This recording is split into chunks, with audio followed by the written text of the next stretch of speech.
bilancio consolidato relativo al 2019 è un atto importante che espone la situazione patrimoniale, finanziaria e il risultato economico di una pluralità di società e di enti visti come un'unica azienda. Con questo strumento dunque si supera il limite rappresentato dalle distinte personalità giuridiche dei diversi soggetti e le singole società vengono assimilate ad un'unica grande azienda. Consente quindi di ottenere una visione complessiva dell'attività svolta e diviene lo strumento informativo primario del gruppo, sia verso i terzi che ai fini di controllo. Il passaggio dunque è certamente di natura tecnica, proponendo la discussione attorno a singoli atti contabili, i bilanci degli enti e delle partecipate, peraltro già validamente approvati dai rispettivi organismi dirigenti, ma rappresenta anche, proprio per la capacità che ha di offrire una visione organica delle attività del gruppo, un interessante strumento di gestione e di valutazione. Non ripeterò molte delle informazioni tecniche che ha già puntualmente fornito il Presidente Sandonà, ma cercherò di inquadrare in questa correlazione alcuni elementi che spero siano utili per la discussione dell'Aula. Nel senso che, al netto delle risultanze formali che recepiamo con questa proposta di deliberazione amministrativa, credo che la discussione che dobbiamo affrontare oggi debba concentrarsi sulle implicazioni di natura amministrativa e quindi politica di questo provvedimento. Il bilancio consolidato è un documento contabile a carattere consuntivo che rappresenta il risultato economico, patrimoniale e finanziario del gruppo Regione del Veneto. Dal 2017, a conferma dell'importanza dello strumento, la sua redazione è divenuta un obbligo normativo, proprio perché l'esigenza del consolidamento dei bilanci tra Regione e gestioni esternalizzate diviene fondamentale sia per ragioni di natura gestionale che informativa. In primo luogo, questo strumento è funzionale al rispetto in termini di effettività dei vincoli della finanza pubblica. Da questo punto di vista, la definizione precisa e puntuale del perimetro di consolidamento diviene elemento sostanziale nella valutazione. Su questo il tavolo tecnico ha indubbiamente operato negli anni un progressivo ampliamento che giudichiamo positivamente e che ci consente oggi di poter ragionare attorno alle risultanze di bilancio consolidato riferito ad un insieme di soggetti correttamente valutato a nostro giudizio.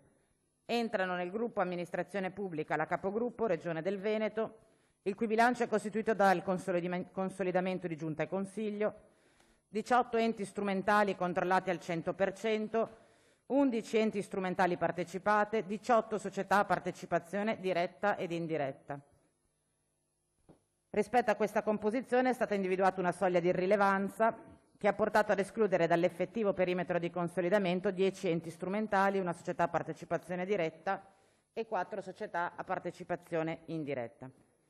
In conclusione di questo processo, dunque, il numero di soggetti consolidati, compresa la Regione, è di ben 28,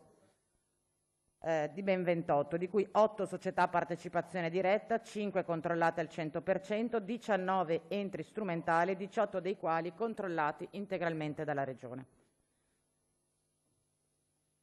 Il risultato economico del gruppo è positivo e deriva principalmente dall'insieme delle attività tipiche svolte dalla Regione e dalle società. La Regione apporta oltre l'80% dei ricavi provenienti dalla gestione tributaria, mentre sul versante dei costi la parte maggioritaria è rappresentata dai trasferimenti della Regione verso terzi, in particolare il sistema sanitario regionale.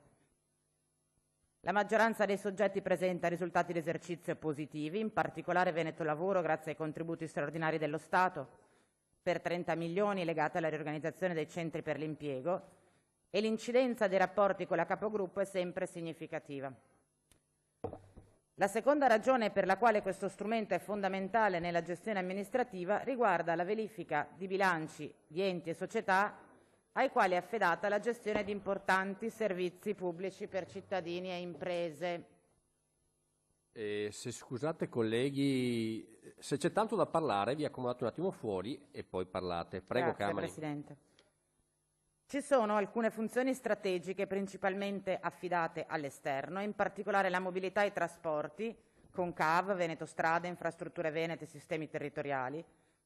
e le funzioni collegate allo sviluppo, al sostegno e all'innovazione del sistema produttivo veneto, con Veneto Acqua, Veneto Innovazione, Veneto Sviluppo e Avepa.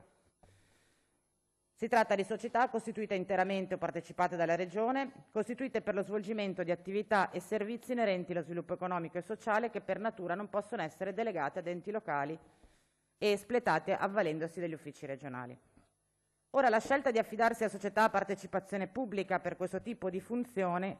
è strettamente correlata all'idea dello Stato imprenditore, idea alla base anche della riforma sanitaria cosiddetta azienda zero, che si è tradotta nell'esternalizzazione delle attività tipiche degli apparati amministrativi.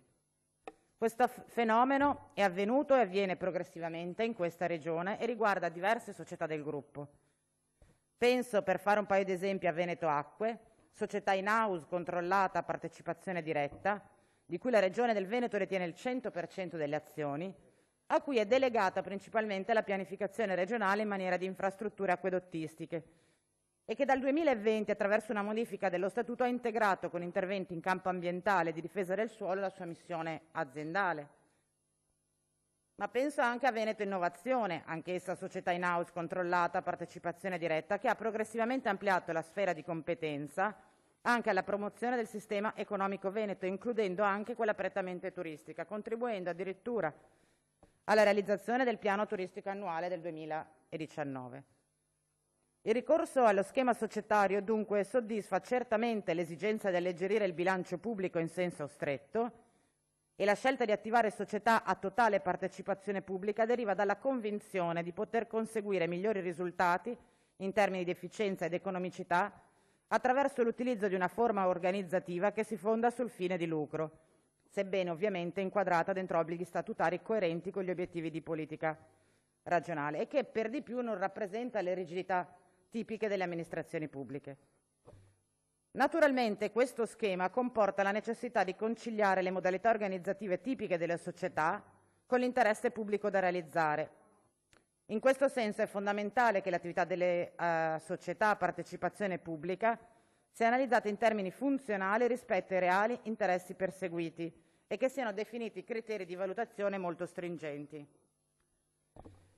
Da questo punto di vista è chiaro che il bilancio consolidato, come è stato proposto in questa sede, quindi a consuntivo e all'inizio di una nuova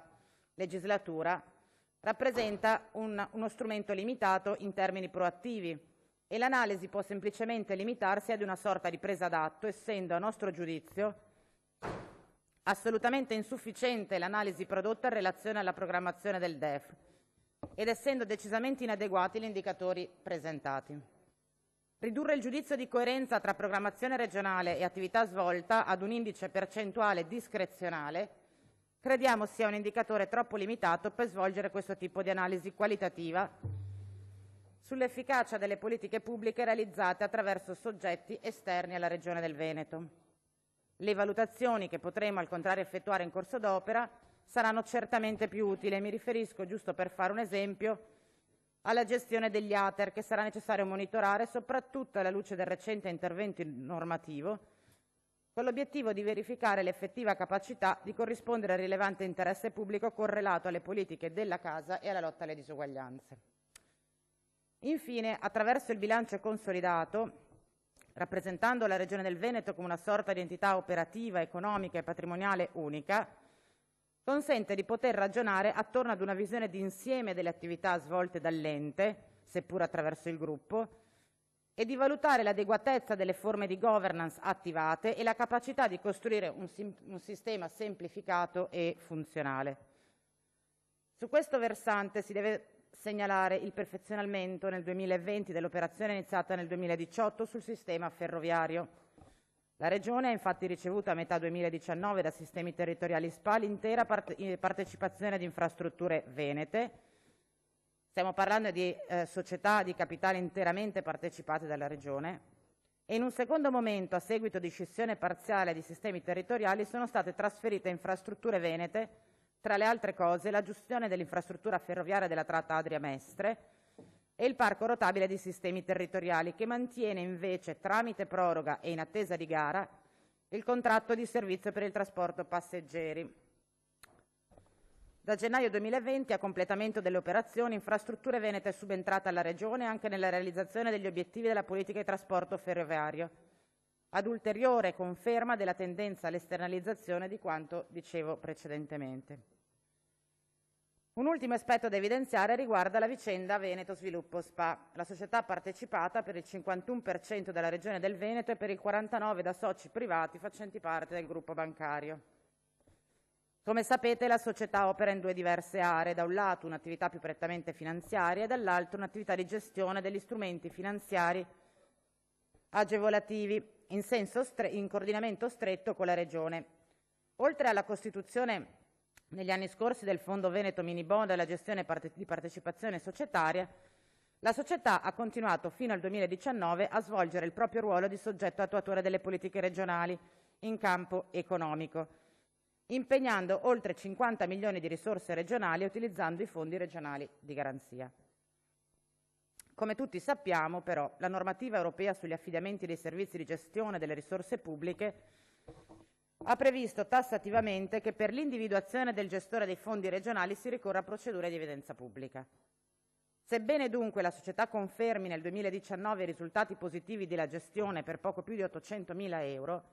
mi pare evidente che il problema della definizione di una strategia complessiva regionale rispetto alla gestione delle risorse pubbliche e dei fondi di rotazione non sia più rinviabile. La tattica di voler progressivamente svuotare la società prima dell'inevitabile gara pubblica non mi pare sufficientemente lungimirante e certamente non risolutiva del problema. Abbiamo visto la proroga di maggio fino a fine 2021 della convenzione con Veneto Sviluppo, motivata dalla necessaria velocità di azione in riferimento alle emergenze economiche legate alla pandemia, ma sappiamo da quasi 48 mesi che questo momento sarebbe arrivato e farsi trovare impreparati è, a nostro giudizio, abbastanza grave. Trasferire subito le risorse finanziarie disponibili di Veneto Sviluppo relative ai fondi di rotazione regionale pari a circa 60 milioni e programmare già dal 2022 la restituzione degli altri fondi regionali rappresenta una soluzione operativa di basso respiro e nulla dice sul futuro della società e delle politiche regionali. Inoltre la manovra tentata a luglio su Avepa nelle more delle varie scadenze non solo non ha affrontato e risolto la questione, ma ha ulteriormente accresciuto le preoccupazioni degli operatori. E questo perché, a nostro giudizio, vale esattamente quello che si diceva prima, e cioè che la definizione di un gruppo societario per lo svolgimento delle attività di competenza regionale funziona ed è utile solo se, parallelamente alle scelte di natura tecnica, si costruiscono e definiscono sistemi di governance in grado di garantire efficienza, efficacia e accountability. Il tentativo di delegare ad Avepa, organismo pagatore che gestisce aiuti, contributi, premi, fondi, aiuti in materia di agricoltura, di sviluppo rurale, anche funzioni amministrative in materia di gestione finanziaria, tipicamente appunto in capo a Veneto Sviluppo, non è una proposta adeguata alle sfide impegnative che abbiamo davanti. Non lo è per Veneto Sviluppo, che offre comunque professionalità e competenze che non andrebbero disperse, e non lo è per il settore primario, che ha potuto contare in questi anni di una società efficiente e totalmente ad esso dedicata. Non lo è in generale per le imprese e i cittadini del Veneto. Ecco perché pensiamo che, anche partendo da questo bilancio consolidato e per evitare ulteriori ritardi che oggi davvero sarebbero inspiegabili oltre che imperdonabili, si apra subito una riflessione seria su come definire una governance rinnovata e coerente per questo settore strategico dell'economia veneta, e che sulla base di questa riflessione si possa quanto prima